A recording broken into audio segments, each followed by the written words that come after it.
So you create such a history, and you create emotions, you create doubts, you create conclusions, and all those things. And finally, suppose somebody comes and tells you, the glass is sitting on you refuse to accept. It cannot be so. I cannot be that foolish. If it is right on my head, I would have seen it. So you are trying to hoodwink me. You are trying to fool me. But sir, just feel it. No, I don't want to do that. Why should I? That means I am doubting myself. I will not do that. So you are stuck there. You are really stuck there. You will never find out that glass. And finally the glass will become part of your personality. You will never ever find. Because you have got an investment in not recognizing that. Because otherwise you will have to accept that I have been a fool all this while. So there is ego. Ego will not accept. No, that is not the glass. That may be something else. Why don't you touch it? No, I will not. Why should I? Why should I do that? Because it's a matter of prestige for you now. So you will never. This is our situation. So Maharshi says, unless you accept you have been a fool. So wise man is a person who accepts that I have been living like a fool. At least now some wisdom has come to me. So Isha Jivayor Veshadhi Bhida. It's only your extreme attachment to things which makes you miss this truth. It is extreme attachment. Buddha's Trishna attachment. That is what makes you miss this truth. And when you overcome that, then you don't have to reach anywhere. It's already there. It's already there. And once you suppose with much difficulty you discover your glass. And now to get that glass, what you have to do? That knowing is having, isn't it? Oh, with much difficulty I knew the glass is there. Now I have to work another 20 years to get that glass. No, it's already there. You don't have to do anything thereafter. So that's what we call as a leap. It's a quantum leap. It's just a awakening. So it's a awakening, not gaining. It's an awakening, not gaining something. So Isha Jivayor Veshadhibida Sassvabhavado Vastu Kevalam Sada Svabhavataha. Svabhavataha by nature. Sada means the truth. By nature, is Kevalam, is one. There is no difference like your goal and me, there is no difference like that. In truth, it is one, he says. Sasvabhavadaha Vastu Kevalam. You are creating this division. That here I am, I have to reach there. And I have to struggle, I have to do this, I have to do that. Sada means the truth, Svabhavadaha by its very nature, it is one. There is no division in that. Like the seeker and the sought divisions are not there. God and his creature, that division is not there. Sada Svabhavadaha Vastu, Sadvastu, the truth. Svabhavadaha in truth is. So Sada and Vastu you have to read together. Sadvastu. Do you see the word Vastu there? Sad also is there. Sadvastu.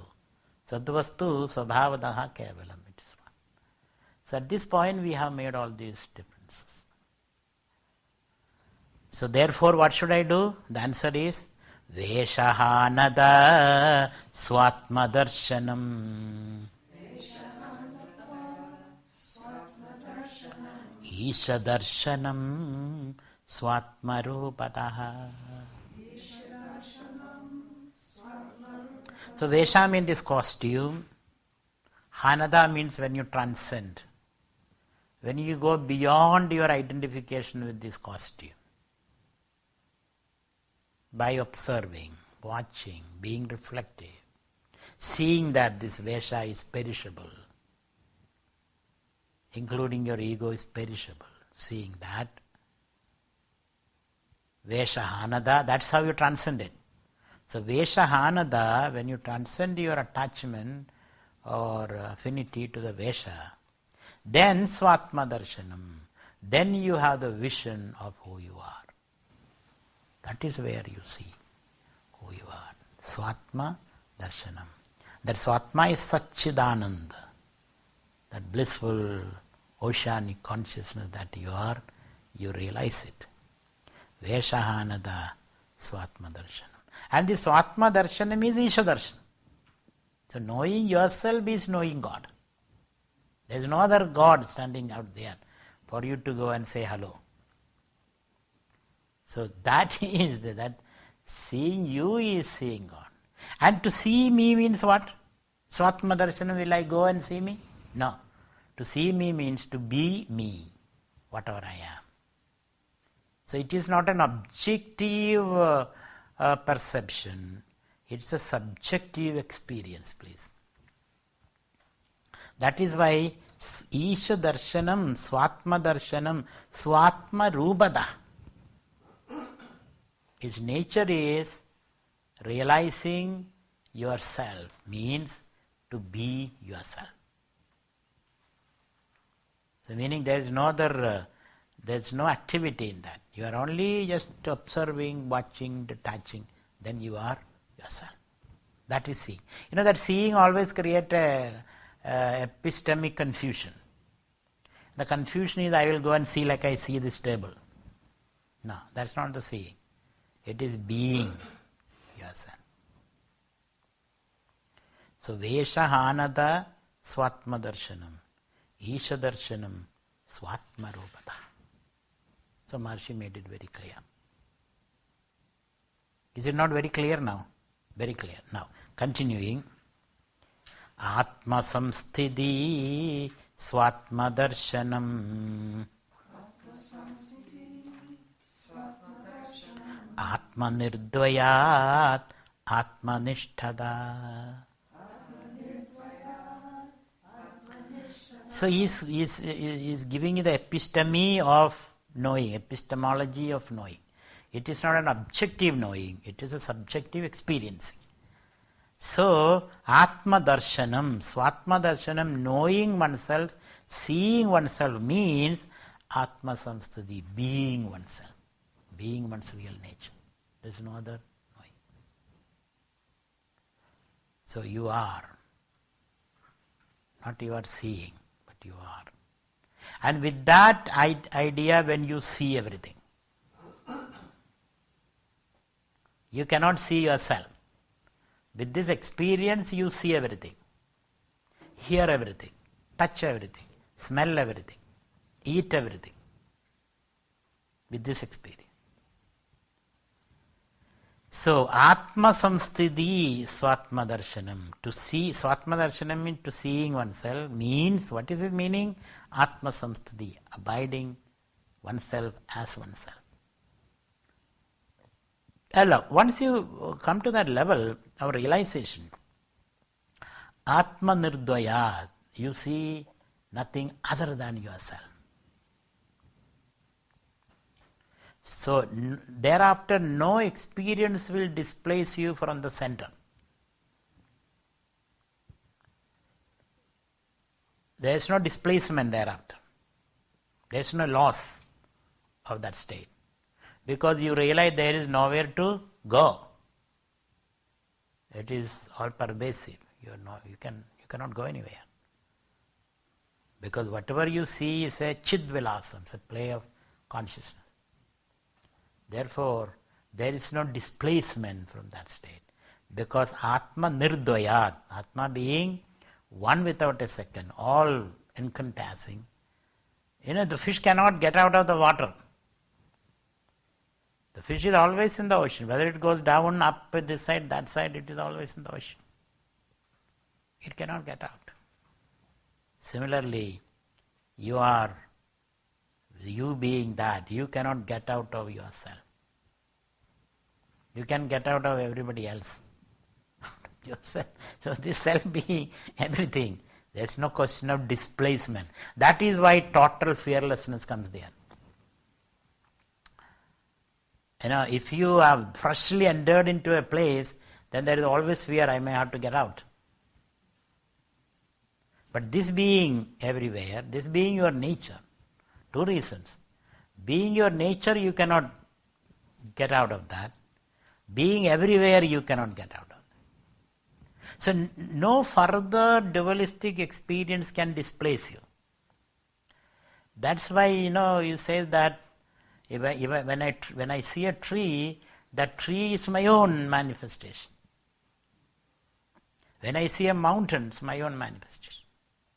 When I see a river, it's my own manifestation. And then, since it's my own manifestation, it does not provoke any desire in me. You see, I don't desire myself. I am me. So there is no desire thereof. There is no trishna. So you develop a universal awareness that I am all this. So there is no need for domination. There is only need for experiencing, inclusive experience. That's what we call the ecological awareness. The ego is want to dominate because separate. So there is no more need for domination. There is only need for cooperation, togetherness. I coexist. There is no conflict. Conflict completely goes. There is no more in this awareness there is no conflict.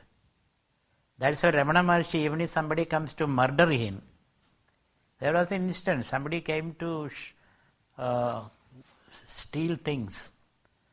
Maharshi's ashram, one thief gets into the ashram and he got into the kitchen. In the ashram there are only two places, kitchen and the library. Library thief doesn't want anything. The books.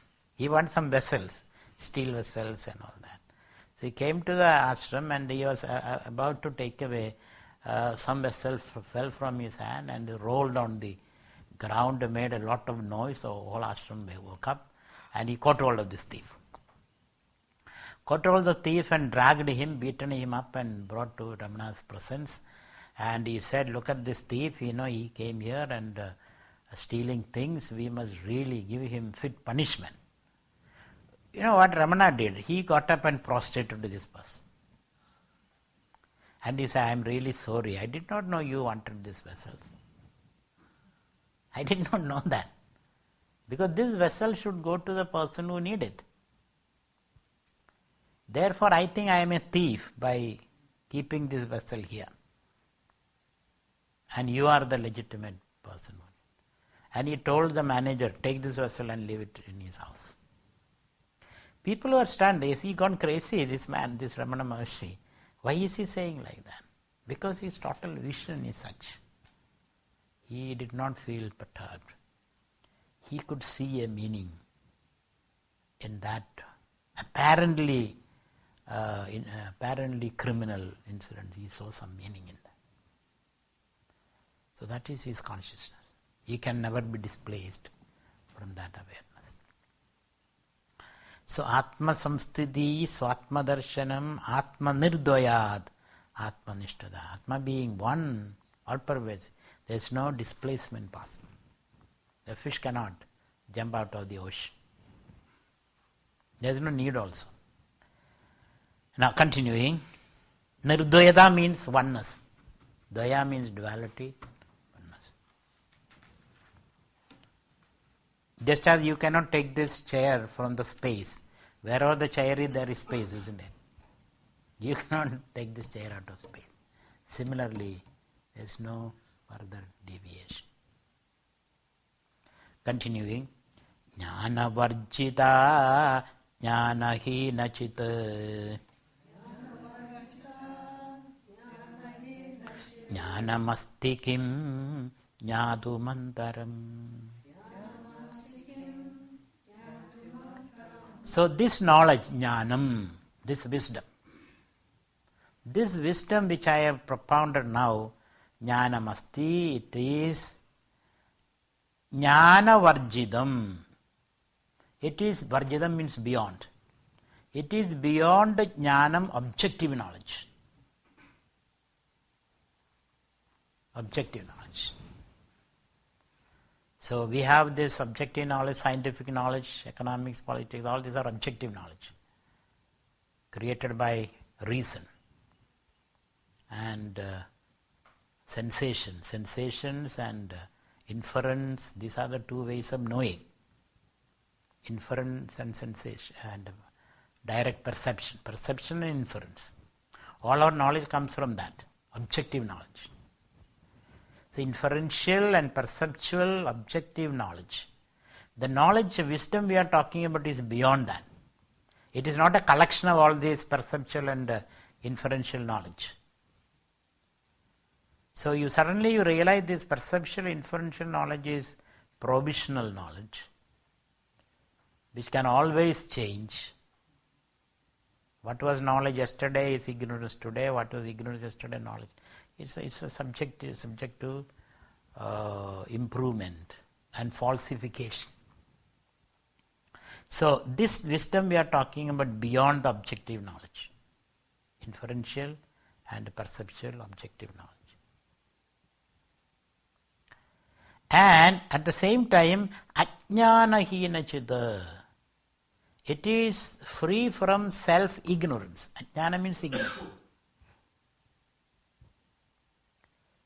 So this knowledge is free from self-ignorance, meaning it is beyond self-ignorance. It is beyond objective knowledge. Actually, both ignorance and knowledge is illumined by this consciousness, isn't it? That we know, that we don't know, both we know. So it is beyond objective knowledge. It is beyond subjective ignorance. That is this knowledge. Jnanam asti. So once you have that wisdom, which is beyond objective, perceptual, inferential knowledge, and is beyond subjective ignorance, meaning there is no subjective ignorance in this state. That is the nature of this wisdom. And once you reach that wisdom, kim jnadum andaram, is there anything else to be known, he says. Once you come to this state, there is nothing more to be known. You have become wise. Earlier you were not wise, now you are wise. Earlier you were knowledgeable, plenty of information, statistics, data crunching, analysis, leading to paralysis, all those. Now you are no more, you are beyond all that. You have the insight, the intuition, the insight, the wisdom. You are no more interested in crunching data. What you are interested in a direct, you have the wisdom. You do the right things spontaneously. Because now, because the information overload, they say we always take wrong decisions. So if you want to take a decision, the new one article I was reading, if you want to take the right decision, you have to stop the information overload. And whatever available information you have, stay with that for some time. Let them ferment in your unconscious. And then you can take a spontaneous decision. Otherwise, there is always this information that you will never ever reach anywhere. Because there is always something new to know. There is always some different opinion. Somebody says something else. So therefore, if you are not able to say enough to this information and let it, you hibernate with the available information. And the gap can be filled by intuitive knowledge. So that information overload which we are suffering from. Because the internet you can click on the mouse and then get all kind of information and some contradictory information. Sometimes coffee is good for the heart. Sometimes tea is good for the heart. Sometimes Coke is good for the heart. Sometimes Pepsi is good for the heart. Sometimes tender coconut water is good for the heart. And now you end up drinking everything. Coffee, tea, coconut water, Pepsi, Coke. No, that's not the way he says. You must be able to say when information is becoming counterproductive. Stop there. And then consult your inner. Look inside. Look inside. And then you will be able to decide. So, jnana varjida jnana hinachit. You know that famous statement of Emerson. What is before you and behind you is nothing compared to what is within you. That within dimension. So, jnana varjida jnana hinachit jnanam asti. Jnadum andaram kim bhavati. Is there anything to know more than this? Andaram means more than this. Okay. So when you are in that self-realized state, how do you experience it? Next. Kim sarubhami tyatma darshane avyaya bhava purna chisukham.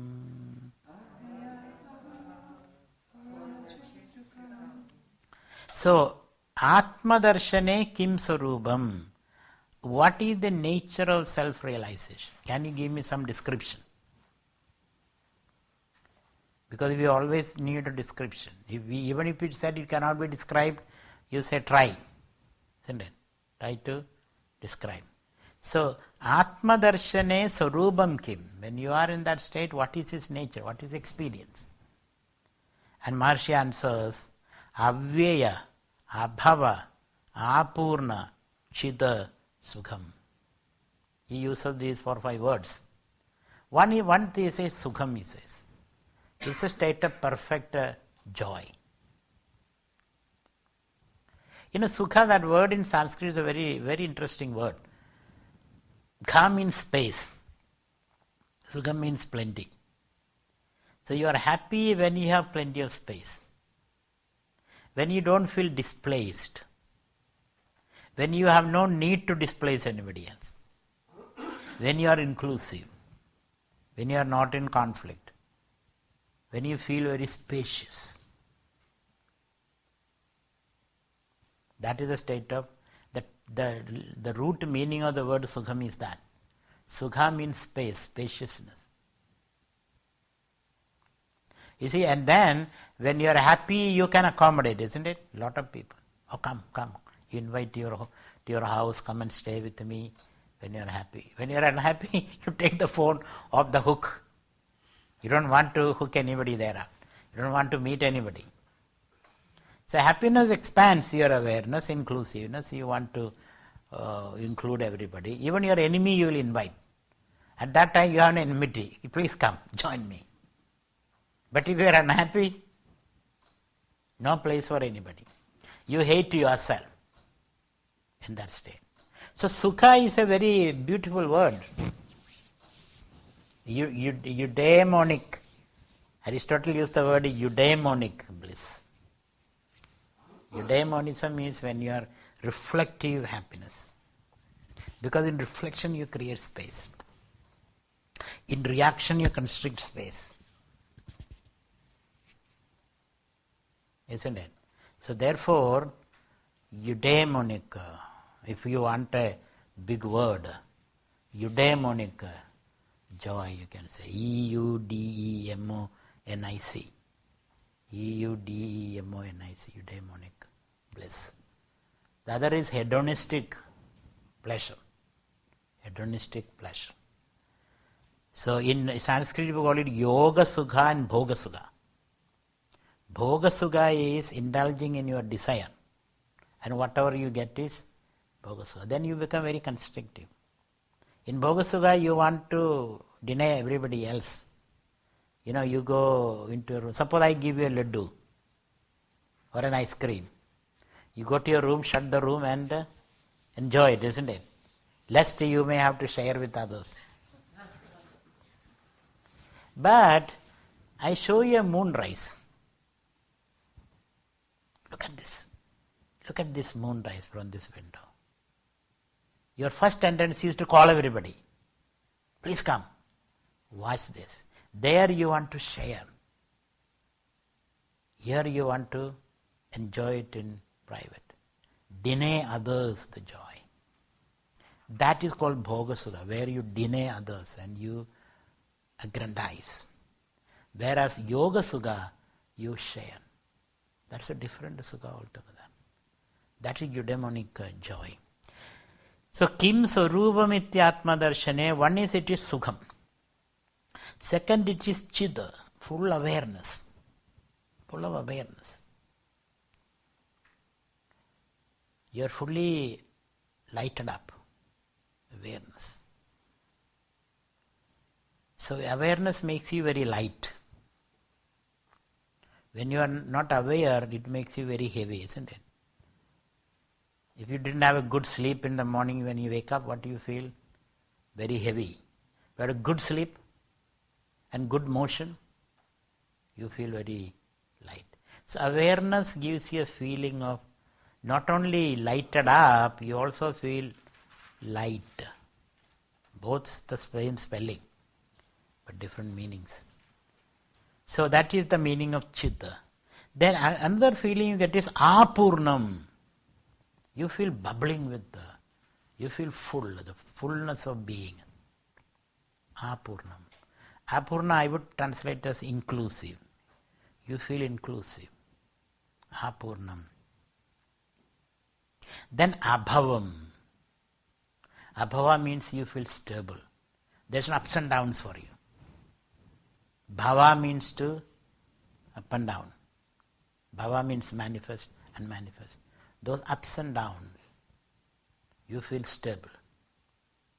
It also means no rebirth. Abhavam, no more rebirth. No more frantic running away. Rebirth means that jumping from one body to another body. From the fire to the pan to the fire. From this body to another body, then another body, then another body. This is rebirth. You have no need for that. You are stable, abhavam. And then avyayam, changeless. Vaya means decline. There is no decline. You don't never become old. There is no old age for this guy. He is always young. He is always young. No, you don't feel old. Those who are identified with the body, they feel old. Oh, I am 60, 75, 85. Others are only 50. I am 60. You are more worried. Others are only 50, I am 60. Now what will I do? So these kind of comparison comes when you are identified. Here, you are no identification. So you never feel old. You are always young. Navam. You are always young. We have Mataji in our ashram. She is 86. But she says, I don't feel old. She is 86. She is running around. She is, she has no sense of old age. Because she is detached. And no sense of old age. For us, even by 35, we feel we are old. Because extreme attachment with the body. So he says, Avyaya, Abhava, Apurna, Chisukham. Continuing, Bandhamuk. I'll take another 5 minutes and finish it. Bandhamuktyadeedam param sukham. Vindadeha jeevastu devikaha. Here Maharshi, in a very, very interesting statement here, he says, now you realize you were never bound. You were never bound. It was only a dream. And since you are never bound, now you realize you are never liberated also. See, liberation is only when you are bound. So if you think you are liberated now, then again the fear comes. Earlier I was bound, now I am liberated, again I may go back. So fear is still there. Once you are in jail, you come out, you have tendency to go back. So suddenly you realize you are never bound, it was only a notion, a feeling. And that I am liberated now also is a notion. So you gain a freedom which is beyond the sense of bondage and liberation. Bandha mukti adidam param sukham. This spirit can never be bound, and this spirit can never be newly liberated. It is ever liberated. So that is the kind of idea you get. So bandha mukti adidam param sukham. So you are very, very sure now. I was never bound. Therefore I am not newly liberated. I am always liberated. When was I bound? Never. So bandha mukti adidam param sukham. Vindadi. You attain that state of awareness. Jivaha Devika. Jiva means this person who was always one with God, who was always that infinite consciousness. Devika Jiva is always pure light. Now he realizes that I have always been there. It was all a bad dream. That he realizes. It was all a bad dream. And I cried and I kicked and I fell down, everything. Now I am, okay, let me have a Coke. Because it is all a bad dream. Now I can really talk with you. Now I know that I have never fallen, never risen up. I am always the same. I was never put on the cross. I never suffered on the cross. Nobody suffered. So that kind of a liberative feeling of liberation you get. That's why you become playful. Otherwise you are always very, very serious. Because a lot of people are in jail. I just got out of the jail. I may go back there again. So now you can be playful. You are no more serious at all. Now continuing. Ahamabedakam nija vibhanakam mahadidam tabo ramanavagiyam. So what is the greatest spiritual discipline? Taba means spiritual discipline. Mahad, the greatest, the most effective. Spiritual discipline, ahamabedakam, keeping a watch on the ego and its various activities. Keeping a constant watch on the ego, and then when you keep a watch on the ego, you will be able to transcend the ego. The ego will no more be a milestone around you. The ego will not be a bondage for you. And when you keep a watch on the ego, nija vibhanagam, your natural state will manifest. So letting your natural state manifest by keeping a watch on the ego is the greatest spiritual discipline. There is no other spiritual discipline, you see. For that you may sit cross-legged, you may look at your Bhrumadhya, you may chant mantras, you may stand on your head, you may do anything. But ultimately, the crux of the discipline is keeping a watch on the ego. Because the ego manifests as thought, thought manifests as the world. Ego creates desires, desire entrap you in the world. All those things. Keep a watch on that and then play with it. Plug and play, as they say. Plug and play. Then that's all you have to do. So, aham abedagam nija vibhanagam mahadidam tabo ramanavagiyam. This is the greatest tapas, symbol, as it could be. And Ramana vaka iyam. This is what the poor Ramana has to say, he says. Ramana Vak. Ramana Vak means, this is what I have to say. You want to accept it, reject it, that's up to you. This is what made me free, and that's what I am giving you. This is what I enjoy, and I am teaching. Ramana Vak Yam. And with this, the Upadesa Saram is over. Let us. Would you like to read once, just one time? Yes. There is 5 minutes more. Kartrurajñaya prapyate bhalam. So please take the books. Kartrur. First, from the beginning onwards. So from the very beginning. Kartrurajñaya prapyate bhalam. Karma kim param karma tajjadam. Kridimaho dadhau padana karanam. Bhalamashashwadam gyadi nirodhagam. Ishwararpidam nechaya krudam. Chitta shodhagam mukti sadhagam. Kaya vangmana karyamuttamam. Pujanam japaschintanam krama. Jagada ishadhi yukta sevanam.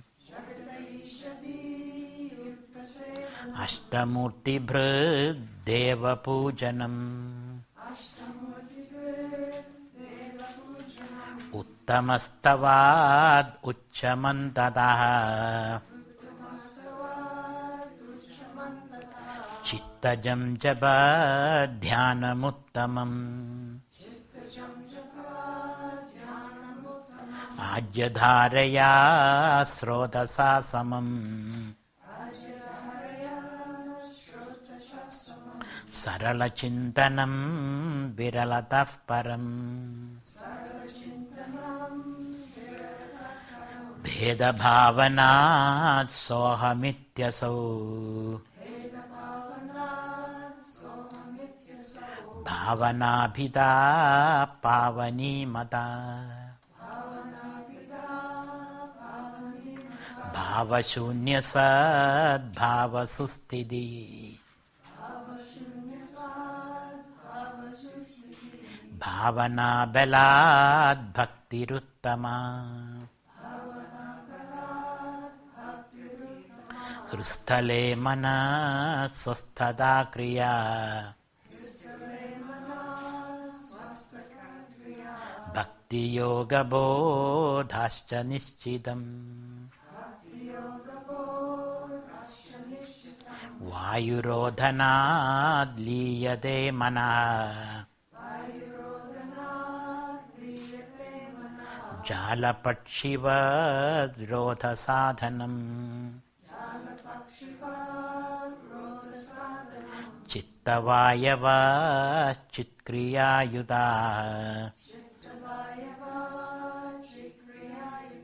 Shakhayordoyi shakti mulaka.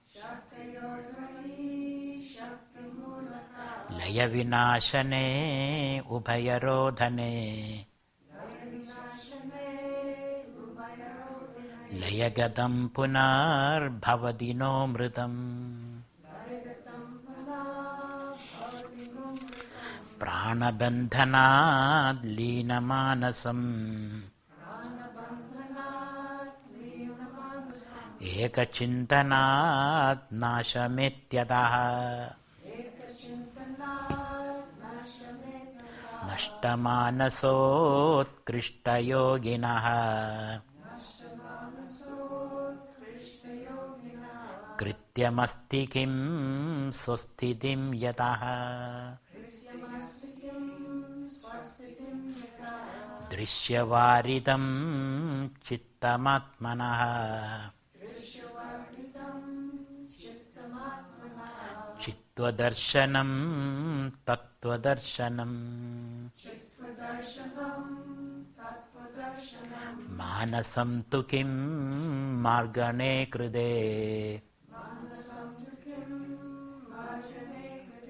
Naiva manasam marga arjavad Vrittayastvaham vrittimashridah Vrittayo mano vidyaham manah Ahamayam kudo bhavati chinvatah Ayipadatyaham nija vicharanam Ahaminashabhajyahamahantaya Spuradi hrisvayam paramapurnasat Idamaham padabhikyamannvaham Ahamilinake pyalaya sattaya Vigrahendriya pranadhitamaha Nahamekasat tajjadam jahyasad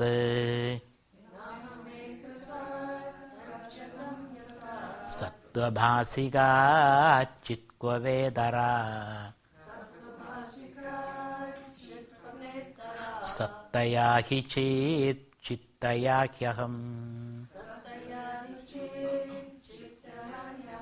Isha jivayor veshadhibhida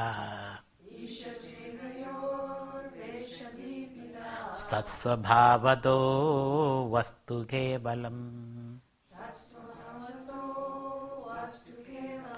Veshahanata swatmadarshanam Isha darshanam swatmarupadah Atma samsthiti swatmadarshanam Atma nirdvayad atma nishtata Jnana varjita jnana hinachit